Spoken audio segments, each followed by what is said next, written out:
These two keyboards are different. Same glass, same interface, same dimension, yet one of them, people type the same phrases 20% more slowly, and the number of phrases with mistakes jumped by 76%. If everything looks identical, what single change could create a gap this big? Those numbers come from a scientific experiment conducted in 2008. 7 years later, Apple brought that missing ingredient to the iPhone with the Taptic Engine. It blurred the line between software and hardware, bringing back the tactile feedback we'd lost when we moved to touchscreens.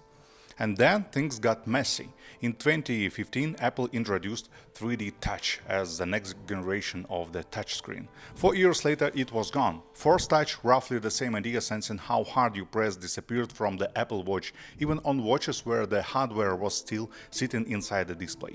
The home button disappeared too, after years of working as a combination of a pressure sensor and feedback from the Taptic Engine. After the same time, Haptic spread to trackpads, the keyboard and the rest of the system. And more recently, camera control brought pressure sensitivity back, this time inside a real button. It all looks completely random. Apple declares pressure the future, kills it, then brings it back. But separate what died from what survived and very clear pattern appears. That pattern explains what the greatest upgrade to glass actually was.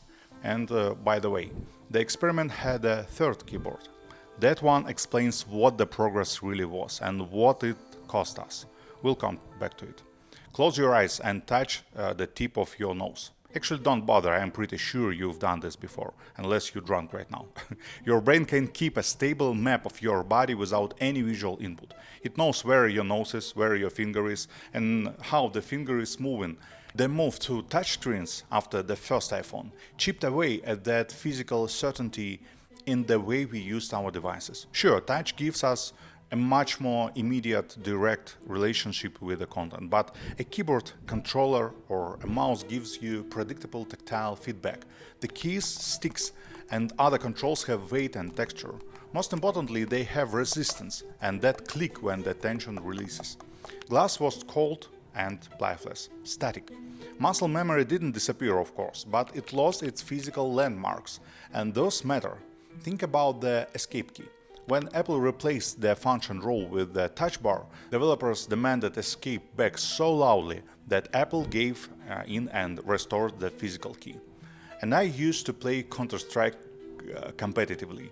15 years later, my hands still remember the entire sequence for buying Desert Eagle, armor and grenades in Counter-Strike 1.6. My brain deleted every trace of school chemistry. Those Counter-Strike 1.6 beans apparently are permanent. That kind of memory works much worse on glass.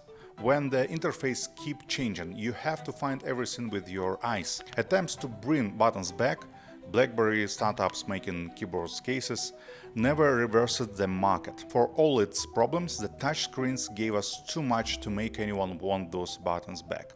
Going backwards was no longer an option. So the challenge was to bring tactility back without bringing the buttons back.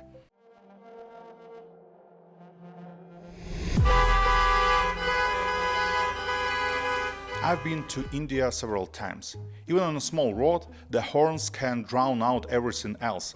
A horn can mean anything. Hello, move over, I'm on your left, I exist.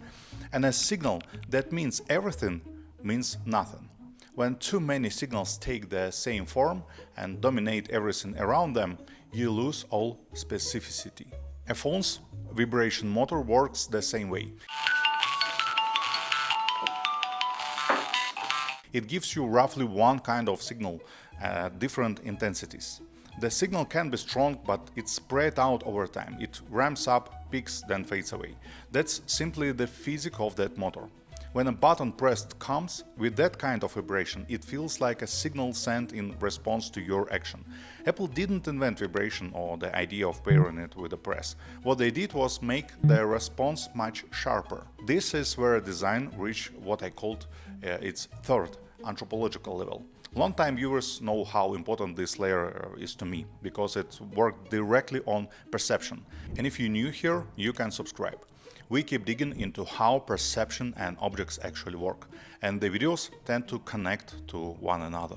Apple managed to make the feedback feel less like signal responding to an action and more like the direct physical consequence of that action, like the click of a real button. You probably know that the trackpad clicks is fake, but you still can't stop it from feeling like a real press. I can't.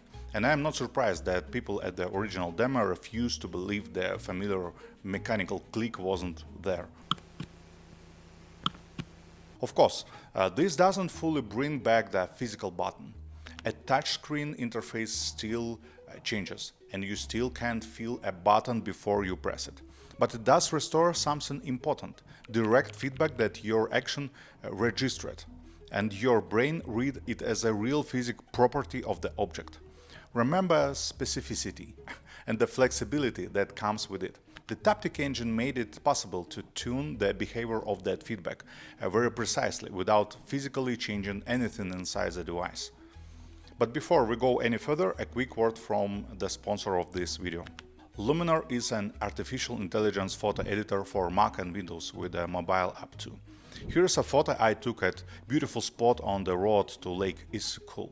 But this isn't how I remembered it.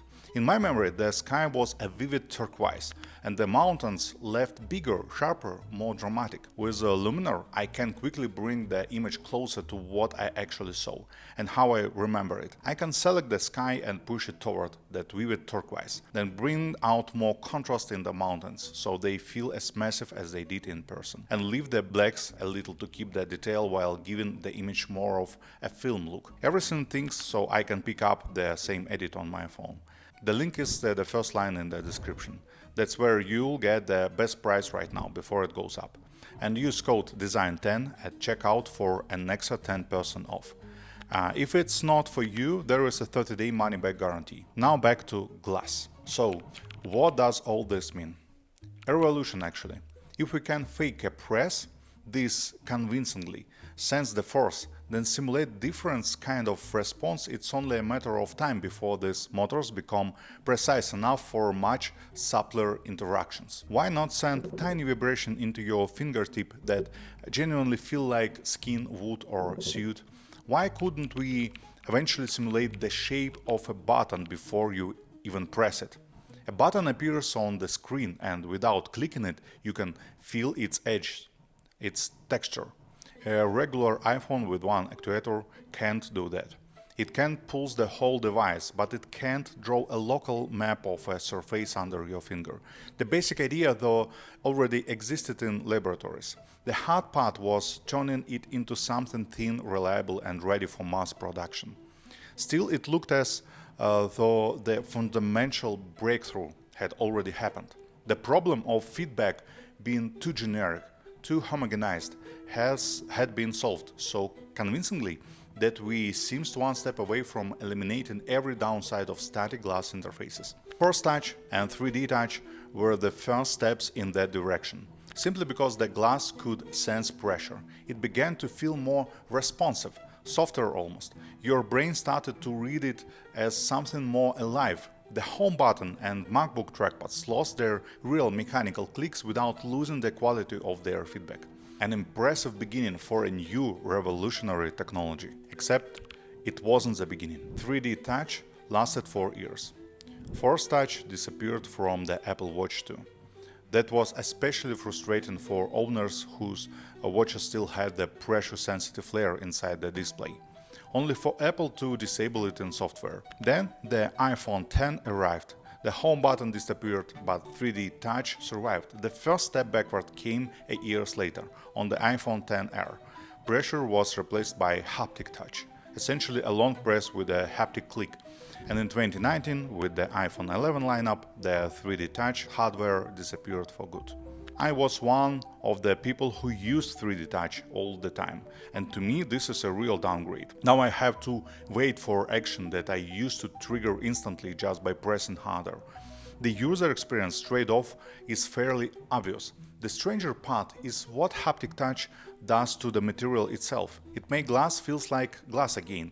3D touch made it feel almost pliable. Press harder and the interface immediately responds with a deeper action.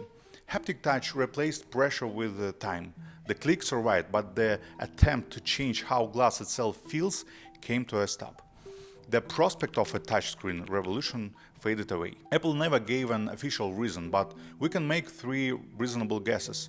The pressure-sensitive display assembly added roughly 15 grams to the phone. It was fairly expensive to manufacture, and most people never use 3D touch very often. But the most important reason may be something else entirely.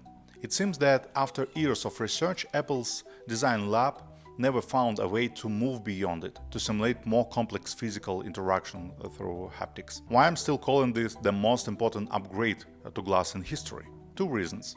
First, remember the experiment from the beginning.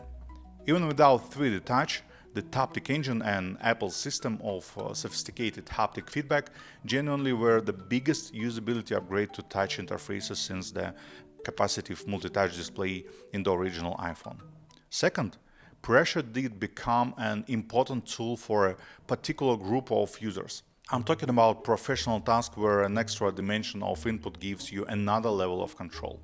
Professional tools demand coordination and precision. Pressure never became a universal language for touch interfaces, but the underlying work survived elsewhere. The trackpad, Apple Pencil, and more recently camera control.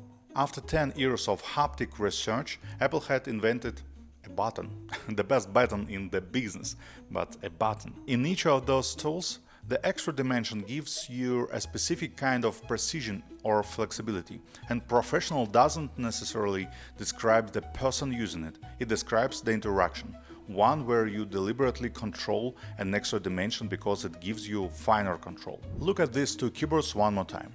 The gap in speed and accuracy is dramatic, but do you know how to go another 43% faster and cut the number of uncorrected errors in half, even compared with the better touchscreen keyboard?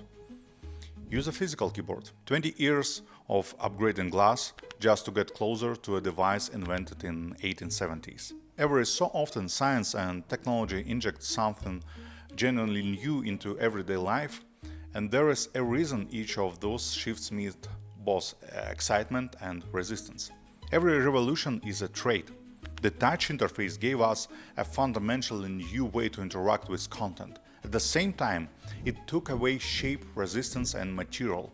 All three belong to the same category, the direct connection between an action and its result.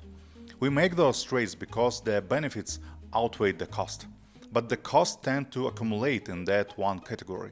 Over time, the connection between actions and results starts to feel thinner. In simple, subjective terms, things feel less alive, they have less soul.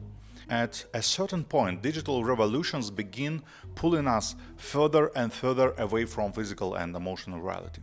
From that perspective, the current obsession with retro tech and DIY makes perfect sense to me. So here is my theory. We may be crossing, or maybe already have crossed, a red line beyond which it gets hard to keep moving in the same direction.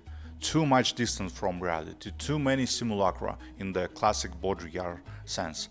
So I don't think we're heading into another retro trend or simply another way of tactility and do-it-yourself things. I think we're heading toward a much broader rethink of what information even is and what kind of relationship we want with it.